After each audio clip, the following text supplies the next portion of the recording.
Halo sobat semua, kumaha damang? Gimana kuota YouTube masih aman? Kali ini saya akan merangkum sebuah film bergenre horor dari Thailand yang rilis tahun 2009, berjudul The Meat Grinder. Namun saya ingatkan terlebih dulu bahwa di semua adegan dalam film ini akan penuh dengan darah, pembacokan, penyayatan, dan maka disarankan untuk tidak menonton film ini sambil makan, apalagi makan mie ayam. Yang punya penyakit asam lambung segera sediakan obat mahnya. Langsung saja kita lihat.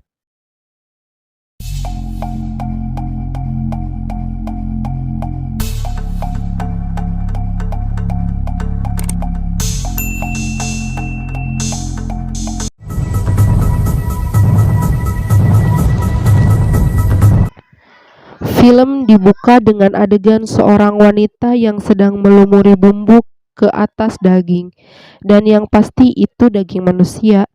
Dan terdapat juga mayat seorang laki-laki yang digantung di atas wajan mendidih, lalu menjatuhkannya ke wajan itu. Dari situlah semua cerita bermula. Diawali dengan datangnya seorang pria ke rumah Bus. Dia mencari kekasihnya yang bernama Aoi. Lalu pria itu pun masuk dan Bus menyuguhinya semangkuk mie buatannya. Setelah makan, pria itu pun menanyakan pada Bus tentang keberadaan Aoi. Bus pun menjawab bahwa Aoi kabur dengan suaminya. Karena pria itu tidak percaya, dia pun berteriak memanggil nama Aoi dan menggeledah seisi rumah Bus. Dari sini nih gua nggak suka nih. Siap-siap pembacokan pertama akan terjadi. Tiba-tiba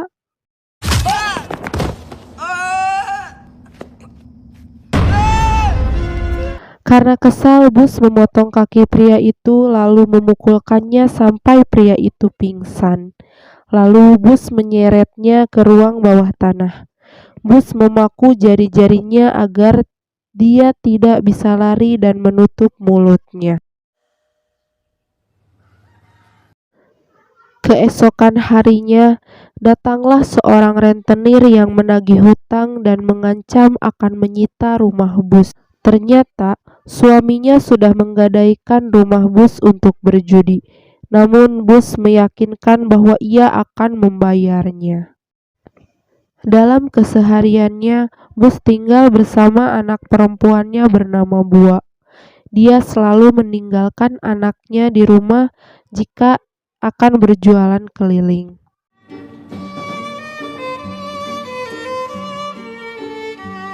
Saat Bus sedang berjualan, tiba-tiba terjadi kejar-kejaran antara mahasiswa yang berdemo dengan polisi yang berujung kekerasan. Bus diselamatkan dari kerumunan itu oleh seorang pria yang bernama Atapon. Merasa semua sudah sedikit membaik, Bus memutuskan untuk pulang.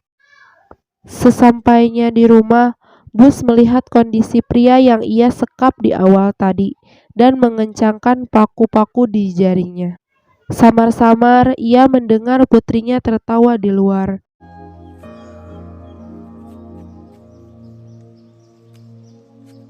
Bua, ออกมาทำไมอ่ะ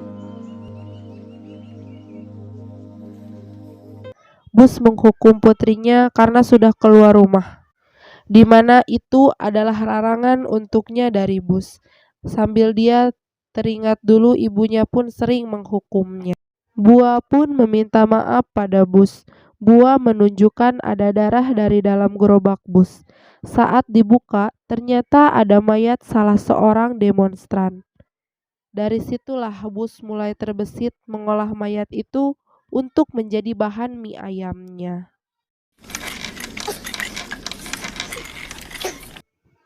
Bus berkata pada anaknya bahwa ia ingin membuka restoran mie ayam seperti ibunya dulu dan memakai resep-resep apa yang sudah ibunya ajarkan, yaitu dari darah orang hidup dan daging manusia yang akan menjadi bumbu yang sangat sempurna. Suatu waktu, Bus membeli obat yang biasa ia minum. Di sana ia bertemu Atafon, pria yang menyelamatkannya pada kejadian demokrasi itu. Atapon mencoba menghampiri Bus, tapi Bus bergegas pergi. Sesampainya di rumah, Bus melihat darah yang berceceran. Dia mendengar Bua menangis. Bua menunjukkan arah jejak darah itu. Ternyata pria yang Bus sekap mencoba kabur. Bus lalu menyeretnya ke ruang bawah tanah. Ia menyiapkan rempah-rempah lalu memasukkannya ke dalam mulut pria itu.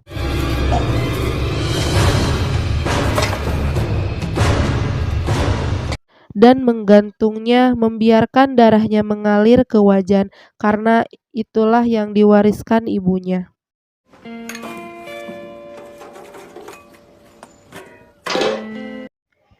Keesokan harinya, Bus mulai membuka restoran mie ayamnya, dan tidak disangka-sangka restorannya selalu ramai oleh pembeli.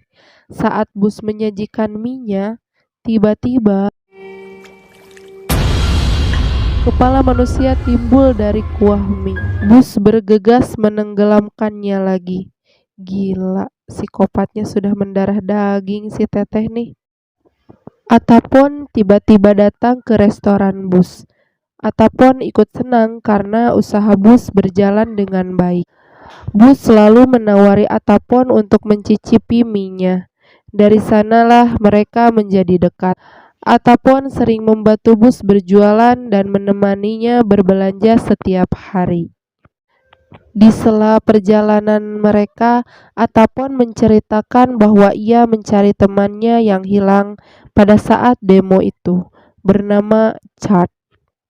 Yang faktanya, itu adalah mayat yang ditemukan di gerobak Bus dan yang tadi kepalanya ada di kuah mie. Ya ampun, ngeri. Setelah selesai berjualan, Bus membersihkan restorannya. Tak lama datang rentenir itu lagi bersama 2 anak buahnya. Rentenir itu menagih dan Bus berkata ia belum bisa membayar. Seperti biasa, Bus memberi mereka mie ayam buatannya. Dengan lahapnya, mereka menyantap mie itu. Gak tahu aja, mereka adalah korban selanjutnya untuk pembuatan mie ayam. Lalu, Bus menutup rapat rumahnya.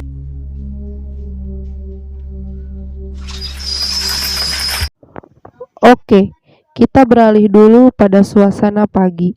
Seperti biasa, Atapon datang untuk membawa persediaan sayuran untuk berjualan. Namun, Atapon kaget karena restoran sangat berantakan dan terdapat luka lebam di tubuh Bus. Atapon tanpa menanyakan bagaimana kronologinya, ia langsung saja menenangkan Bus dan berkata ia akan selalu ada untuk Bus. Faktanya, pada malam itu Bus menyuguhkan mie-nya yang dicampur obat tidur. Sedang asik makan, tiba-tiba Bus membantai satu persatu rentenir dan anak buahnya itu. Bus selalu membersihkan darah di lantai dan melukai dirinya seolah ia korban. Ia juga membiarkan tempatnya berantakan agar kesan terzolimi semakin sempurna. Alus. Karena terbawa suasana, Bus dan Atapon pun dengan sukarela melakukan apaan sih nih? Pada saat begituan, ia teringat pengkhianatan suaminya bersama Aoi babysitternya. Kala itu, Bua anak Bus melihat kejadian itu. Karena kesal, ayah dan babysitternya menenggelamkan Bua ke dalam gentong air. Dan ya, Bus pun tak segan untuk membantai mereka berdua. Selesai melakukan enak-enak, Atapon berjalan menyusuri rumah Bus, hingga sampailah ia di belakang rumah Bus. Atapon menemukan sebuah gentong lalu membukanya.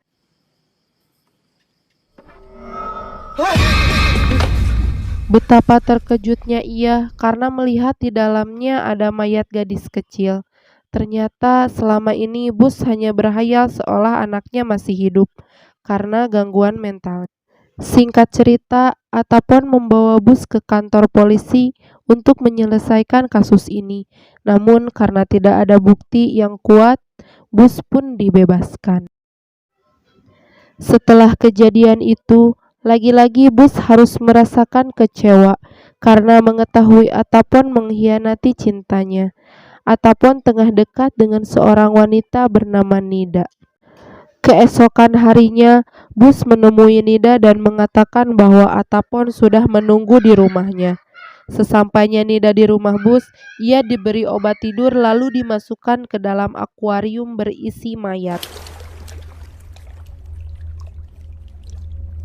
Tak berselang lama, Atapon datang ke rumah Nida. Ibu Nida bilang ia dijemput oleh perempuan penjual mie ayam. Atapon bergegas lari menuju rumah Bus dan merasa bahwa semua ini sudah tidak wajar. Nida mencoba kabur dari sana, namun Bus mengetahui itu.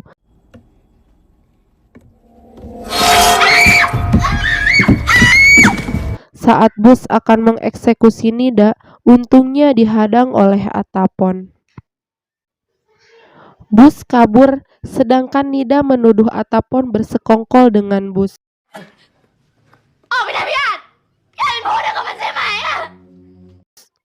Atapon mengejar Bus yang sedang mengalami depresi. Atapon mendapati Bus di sebuah jembatan. Karena sudah tak tahan, Bus mengakhiri hidupnya dengan loncat dari jembatan itu.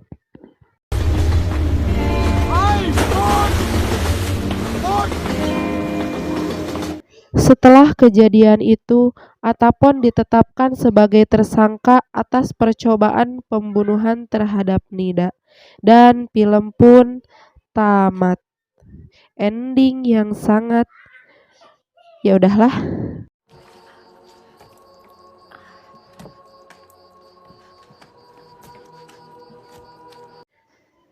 Menurut saya, film ini cukup bagus, tidak hanya menceritakan tentang sifat psikopat Bus, tapi diceritakan pula latar belakangnya seperti apa. Film ini alurnya cukup membuat saya pusing untuk merangkumnya, tapi syukur bisa menyelesaikannya untuk sobat semua. Dan efeknya saya mual-mual. Maka dari itu sobat, agar saya lebih semangat dalam membuat konten, jangan lupa subscribe, like, share, dan komen untuk mendukung channel ini. Kira-kira film apa lagi ya? Silahkan komen di bawah. Salam emak-emak sen kanan belok kiri.